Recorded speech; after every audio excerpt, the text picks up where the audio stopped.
You know, if I ever sold my collection on eBay, I guess I could start by saying, who wants to buy this diamond ring?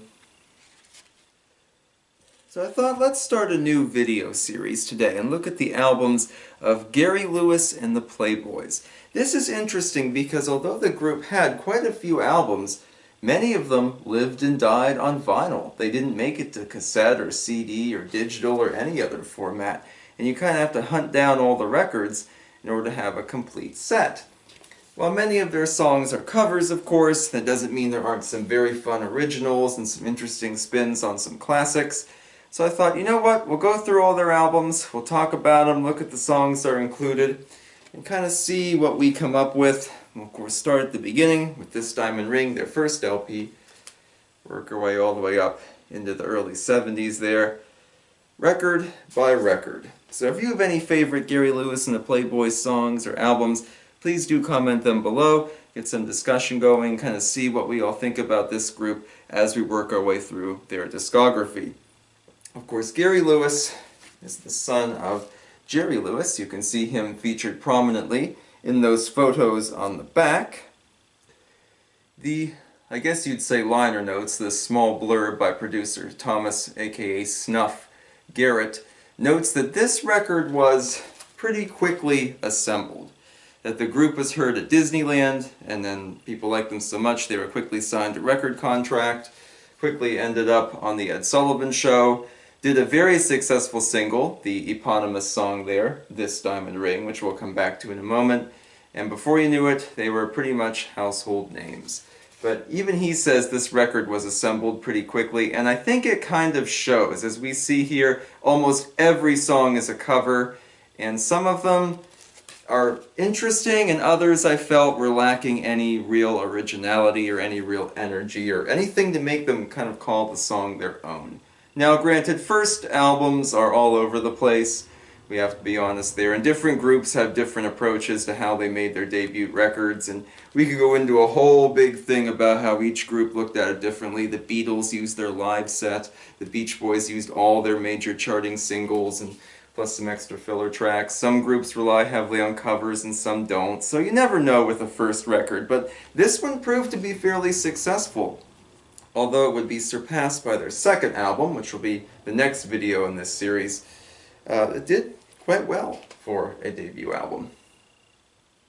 It should be noted too that the lead song, This Diamond Ring, had been a chart-topping single for the group, and although it had taken a while to reach #1, over a month in fact, it did get there, and for many people it's the group's signature song. Now there are others that you could put in that position, and we'll get to those, but I think most people would probably say This Diamond Ring. So one thing I noticed about this album and listening to it was it kind of had a light, more like a bubblegum pop or sunshine pop kind of approach to many of these songs. As many of these covers are redone in a very light, airy, kind of family-friendly way. Sometimes it comes off as fun and original, and sometimes it comes off as quite sterile. So you never really know. And one thing this record was definitely doing was pushing the connection with Jerry Lewis. On the back, almost every picture has him in it. Definitely trying every possible promotional angle to make sure this thing was successful. Oops, knocked my CD over. Speaking of CDs, taking a page from the Beach Boys, This Diamond Ring is available elsewhere, including on a twofer CD, where it's paired with their second album, plus some bonus tracks. So pretty cool stuff there. So this album, This Diamond Ring, you can find pretty easily if you want it in your collection. That won't be the case for many of the ones coming later. So let's start off our record here. I'll go ahead and show you from 1965, the original Liberty record sleeve. You can look over some of those titles. We start off with the lead single, indeed the only single, and what could be the group's signature song, their cover of This Diamond Ring. I say their cover because, interestingly enough, they weren't the first artist to do This Diamond Ring. That was a musician named Sammy Ambrose. Ambrose's version was done first, but Gary Lewis and the Playboys had released immediately after, by the way, was more successful. You know, when Ambrose's version dropped off the chart pretty quickly, theirs went all the way to the top. Ambrose did his original version kind of very slowly and very soulful, has sort of a melancholy vibe. Gary Lewis and the Playboys went for more of a fun, upbeat vibe to it, even though it is kind of a sad song. You know, you're getting rid of the ring you were going to give to your sweetheart because she wasn't true to you, that kind of thing. But you wouldn't necessarily know that just to listen to the instrumentation of Gary Lewis's version. It's done in a much more pop way. Ambrose's version, I think, is more impressive and accomplishes more musically, but Gary Lewis's is definitely more catchy. I think in some ways more memorable. I can kind of see why it resonated with audiences in the 60s. Very strong lead-off, too, for the record. I should note that the B-sides, I say sides because it was issued as a single twice, for this Diamond Ring were both instrumentals, one called Hard to Find, sometimes known as Leroy's Tune, and the other called Tijuana Wedding, which is an instrumental except for some brief kind of comical Spanish dialogue in it. Neither of those are on this album, and neither of them really seem to have any great following amongst Gary Lewis and the Playboys fans. They pop up as bonus tracks here and there, but two quick, admittedly fun, but not particularly deep instrumentals to start us off, to be the B-side, I should say, to this major single that started off their career.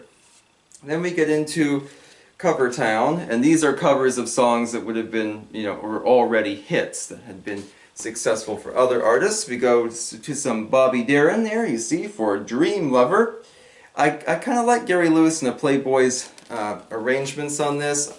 I think Gary Lewis's vocal's really interesting because he does it in kind of this weird ethereal voice where it sounds more like a dream, while Bobby Darin sings it very directly. And I like that. Other than that, though, it doesn't add a whole lot to Bobby Darin's original, unfortunately, but it was a wise choice for a cover. It should be noted there is debate as to how many sort of session musicians, you know, Wrecking Crew people, that kind of thing, were used on this record. Gary Lewis claims it was just him and his Playboy band. You can see very prominently on the back. Others have argued with that, including Snuff Garrett, claiming that there were a lot of session people involved. At the end of the day, it's kind of hard to say because most of these arrangements are pretty light. There's not a lot of stuff going on there. After Dream Lover, we have a Kinks cover with All Day and All of the Night. I will say this one I'm not a huge fan of because as opposed to having more of like a driving energy and a rough vocal, Gary Lewis and the Playboys do it very softly, and I don't think it really works for the song. It doesn't have that energy that it needs to sell it. You know, All Day and All the Night is one of those kind of proto rockers that we would see around the time, and Gary Lewis and the Playboys didn't look at it that way, I guess. We have a Bobby Rydell cover with Forget Him.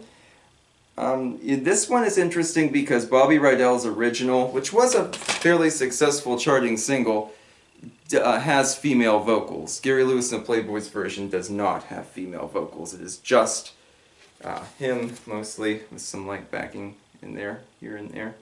An interesting take on the song, I think, but I like Bobby Rydell's version better. And we have, after that, Needles and Pins. Needles and Pins was originally done by Jackie DeShannon, and I actually wasn't familiar with her version until I was researching for this video. She does a really nice job on it. She has a very soulful performance, really just kind of gritty and fun, and I like that. Of course, today it's probably best remembered as a song for the Searchers. We'll come back to the Searchers later too. They had a very successful single release with it, even more successful than Jackie DeShannon's original, and I kind of think that's the one that Gary Lewis and the Playboys were patterning their performance after, as opposed to DeShannon's original. But the problem is they do the song faster and they have kind of higher voices, so it doesn't really have the anguish that the original does, or even that the Searchers version does. So it comes off as kind of sterile and kind of light. My favorite version of Needles and Pins is still Smokey's version from the 1970s. I really like that one, but this one I'm not a fan of. It felt kind of limp to me. After that, I believe our closer for the side one of the record there is their version of Love Potion number 9. That's a classic. The Clovers, of course, had done it originally. And the Searchers, surprise, surprise, had a big success with their cover.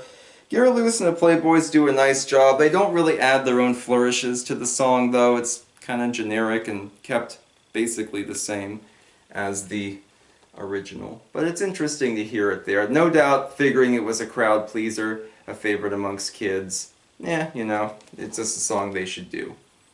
We flip our record over, and after that we have a Del Shannon cover, actually, with Keep Searchin', aka Will Follow the Sun, as it's sometimes called. This was Del Shannon's last big hit. Today he's probably best remembered for Runaway, a song we've talked about when we've discussed the Beach Boys before. For this one, it follows Shannon's original pretty closely. They don't do a lot to change up the song. You can definitely hear the difference between Del Shannon's voice versus Gary Lewis's, but they don't really change much. It is a nice song, though, I will say, and I think it maybe should have been a bigger hit for Shannon. It's probably not really one that we think of when we think of his name, but you know, it's serviceable. They don't do a ton with it. After that, we have a cover of Joel Akens' Birds and the Bees, and we all know this song. Let me tell you about the birds and the bees.